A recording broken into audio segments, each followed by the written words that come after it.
In Shadow Slave, the power system is revolved around the thing called the spell. The spell is technically some sort of infection or disease, but at its core, it is something that governs the world and the existence of nightmare gates, nightmare creatures, and nightmare trials.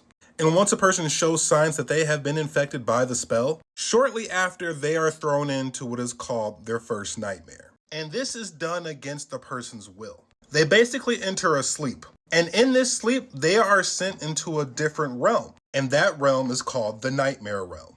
And in this realm, you have to participate in what's called the nightmare trial. And when you enter this first nightmare trial, it's not a one-size-fits-all situation. The spell tailors the trial to a person's strengths, weakness, and any other personal struggle they may go through mentally.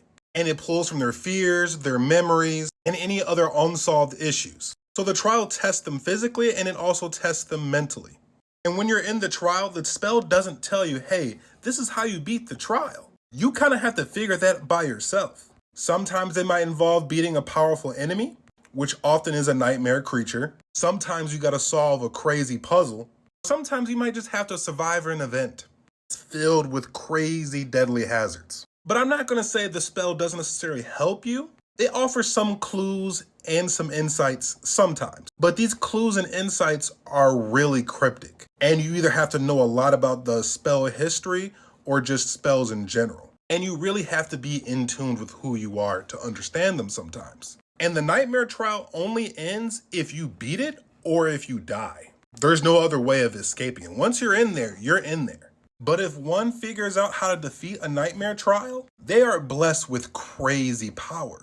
After they beat the first trial as a dormant, they awaken. When a person awakens after the first trial, that is when they receive their actual powers or their aspects. And this is how a person actually gains their power. And so with this, the more nightmare trials that someone completes, the higher their soul core goes and the higher their rank goes. And each time they level up by defeating a trial, they become exponentially more powerful. And they also gain new abilities with each level up. But with this, each nightmare trial becomes harder than the next to reach the next level. And the level of people who have a higher rank is also a lot smaller than the norm. And because of this, there is a boon that comes with it. You gain a level of social hierarchy that is second to none. And you're also essentially become rich for the rest of your life. But I think the one thing I like about this power system and the way power is handled and given out is that there is really only one true way for it to happen. There's no BS power-ups. And people who are severely underleveled aren't just out here going crazy on people who are 3 ranks ahead of them.